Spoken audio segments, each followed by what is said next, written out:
Welcome back, golfers. Today I'm going to give you my 9 rules to help you stop shanking those chip shots. So stay tuned.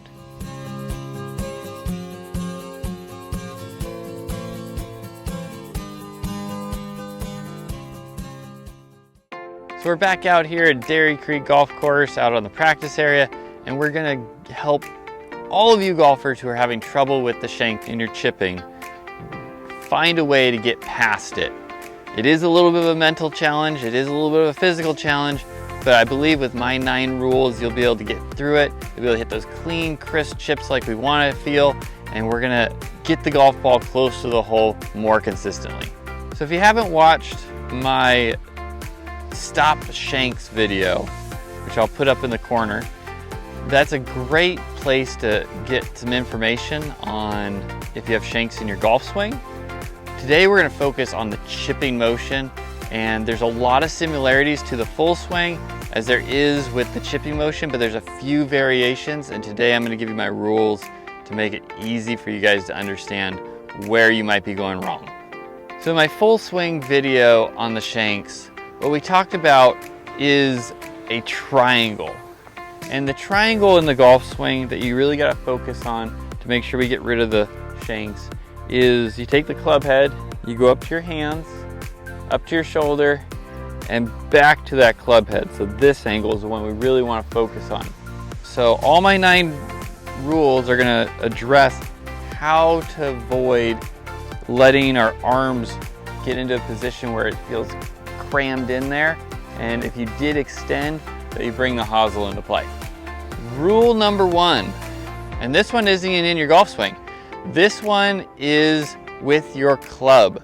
So if your club is set up too upright, meaning when you set up that club on the ground, you see a lot of that toe side of that club sitting off the ground, and if it kind of would look like this when you're sitting on the ground, well, that's going to bring the golf ball to the more to the inside part towards the hosel, and that would cause you to get the shanks, because your only place where you can really make good contact is that inside part of that club face.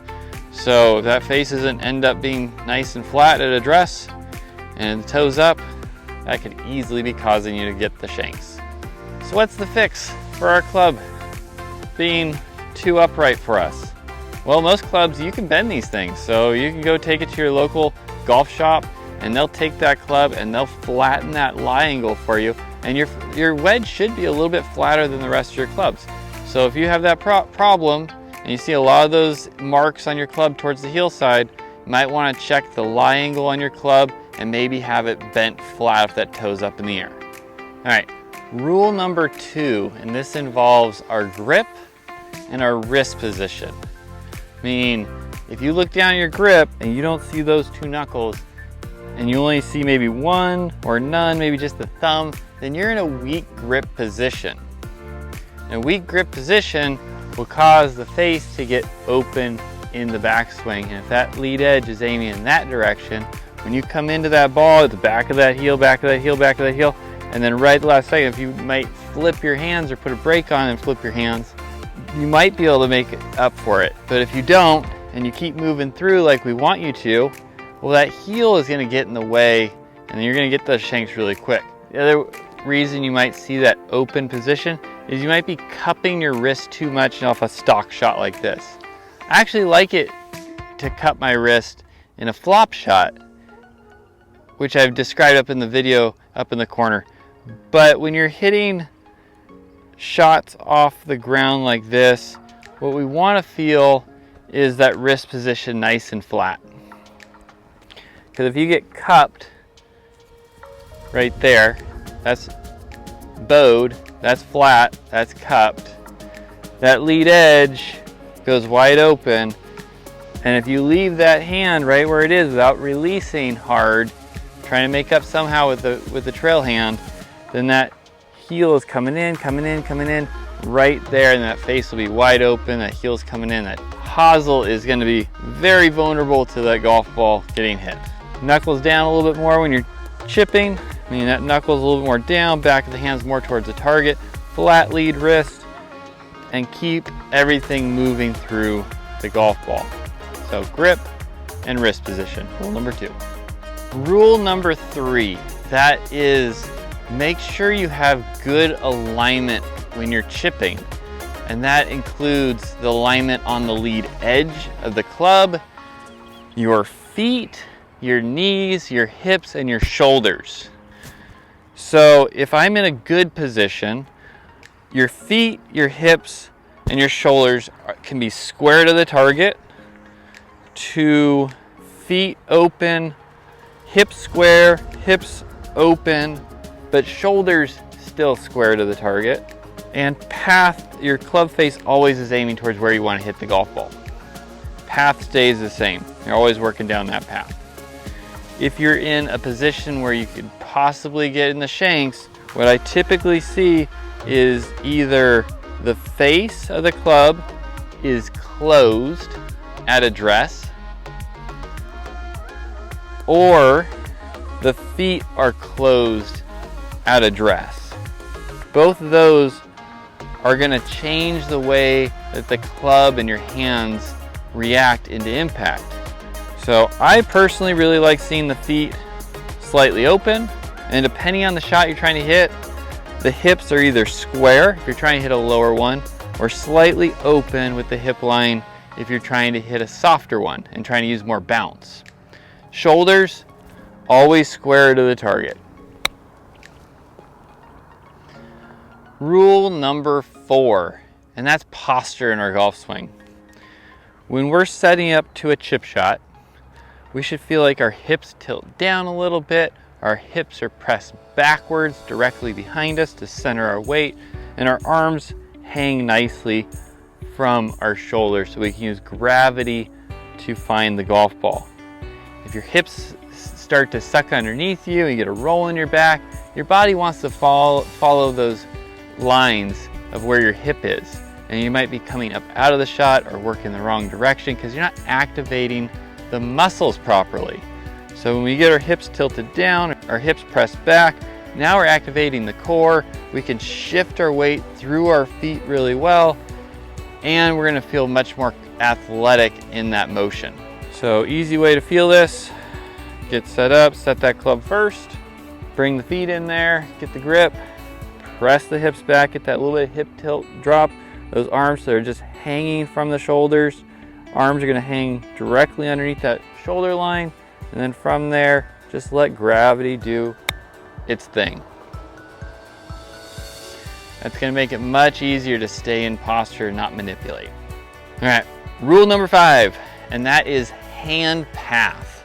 So the path of your hands should always work down your hip line. So whatever hip line you set yourself at, whether it's square, trying to hit a nice low one, or open, your hands should always try to follow that initial path you set your hips at.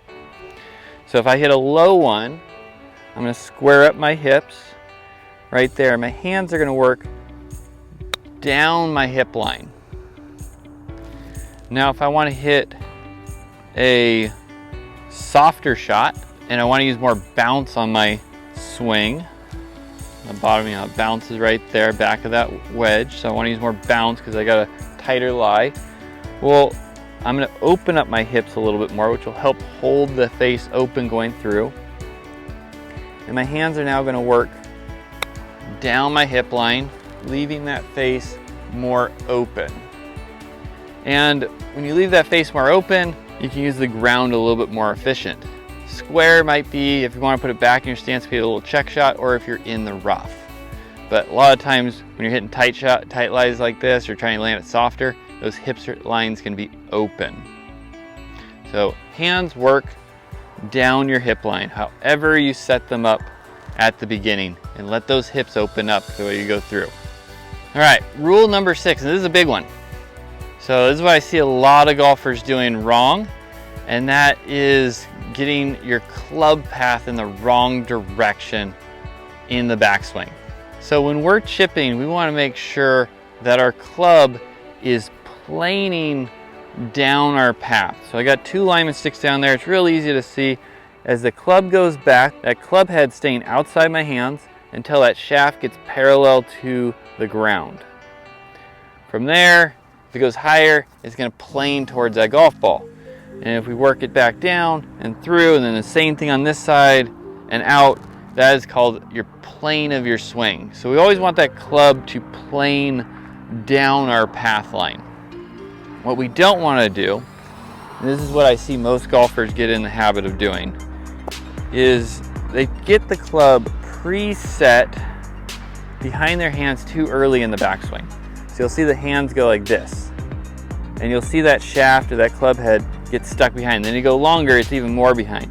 So at that point, your body and your path of your swing is determined where the shaft is aiming in the backswing. So if the club's back behind you over here, well, now it's telling you you're going to swing is out that direction. And if we keep swinging out that direction, our weight's going to move forward.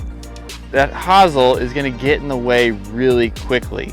And the way that most of you fix it is by hitting a brake, flipping, sitting on your back foot, and that also is going to create manipulation. That might even create heavy shots and on top of the thought of possibly shanking it.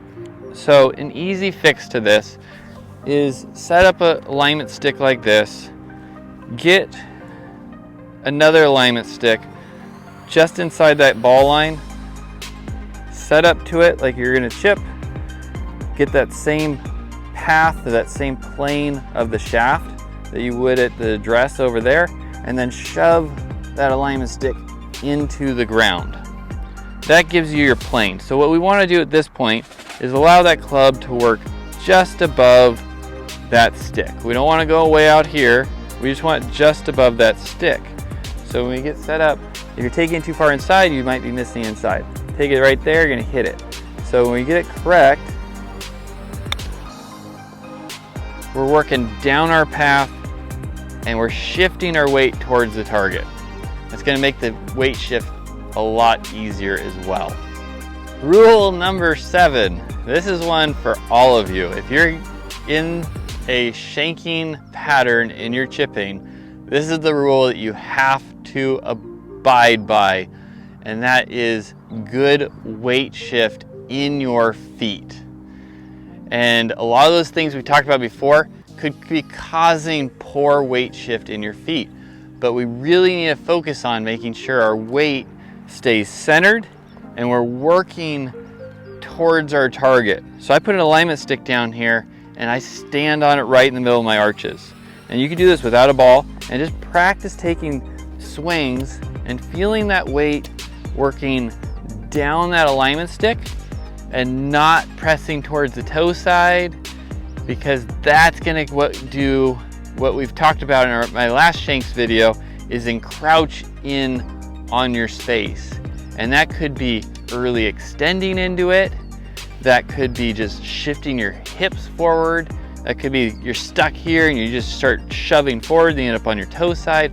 Whatever it is that you do, it's easily fixed by keeping your hip tilt back, your hips back, your weight centered, and your intention to go towards the flag stick and not towards the golf ball. Now the golf ball's right in front of you, you're trying to hit it, but let's make sure our attention is going that direction so we open up rather than shift forward.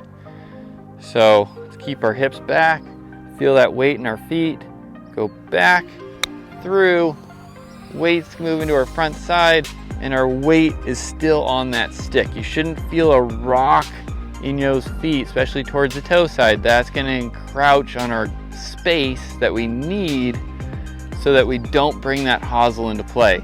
This is where we talk about the triangle methods. So that triangle, if I'm coming in here, well, that club's going to go further away from me. Going towards the toe side, that heel's coming in. So keep that weight and that butt back, which helps keep the posture, and work towards the target so our weight stays centered through the whole motion. All right, rule 8. And rule 8 is an important one, and that involves our shoulders. So our shoulders are an important part of maintaining that triangle that we've talked about right there.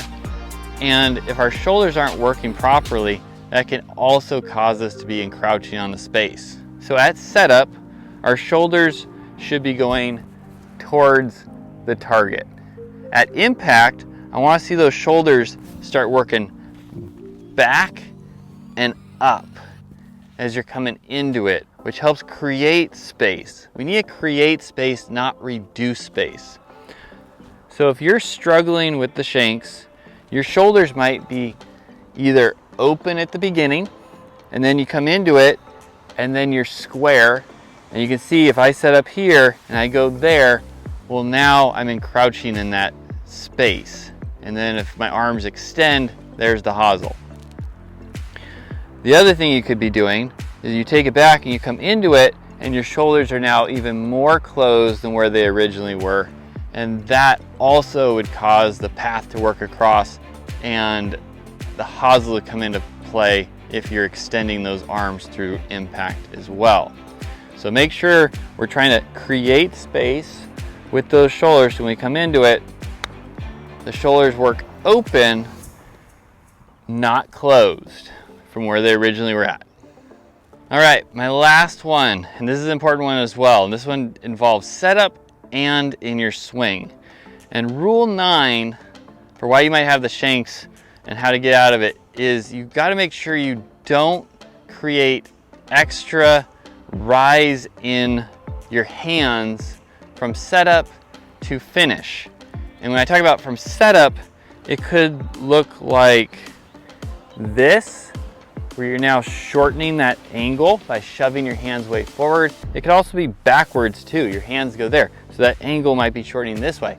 So if your hands were way shoved forward, but your impact is here, well, your triangle is going to get longer on this side by your hands coming back to where you would be straighter up and down rather than creating this extra press away. So if you're starting way over here and then you go there, well, there's the hosel.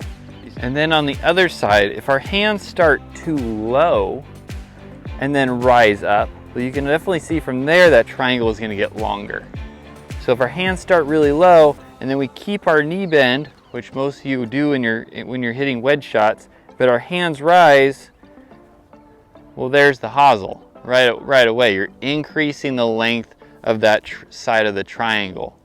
So we need to make sure where our hands start, hopefully is aiming kind of towards the top of your pant line. And we come to impact, we get to a very similar spot. Press forward and vertically with the hand, so we don't have hand rise in the swing, which will cause us have to manipulate either by early extending and getting taller to find that space, or really having to get our shoulder open to create the space. But it's a manipulation, it's a band-aid. We want to just set our hands at a good spot, set the club, set that grip top of our pant line, and then when we come to impact, be in that similar spot. It can move a little bit up because we're creating space with that shoulder opening up, but we don't want it to cause a big change. So a simple drill to practice hand path and swing path really at the same time. You can take your club, just set it down, take it back and pause. You want it to be going right down that target line. From there, just go to impact and try to feel your hands almost brush up against that lead pocket. Right there. Touch that lead pocket as you come into it. There, touch the lead pocket. That will make your hands work back to the inside rather than working away from you. Golfers, I hope all these rules make sense and that you can utilize them to help fix the Shanks in your swing. Videotaping yourself is a key to making a change. Have somebody watch you. If you have trouble identifying these on your own, send me a video. I can do online virtual lessons. Go find a teaching professional, say, hey, I have Shanks in my swing. These are the things I'm not sure how to get out of these positions. Can you help me? These are the ways we're gonna get better at this game, by asking questions, feeling freedom to be vulnerable enough to say we have a problem and we need to fix it. So let's try to stick to those rules Don't break them, and your chipping shanks will hopefully be long gone in the rearview mirror, and you'll be playing much better golf. Remember, if your feet aren't working, your swing's not working. I'll catch you guys next time.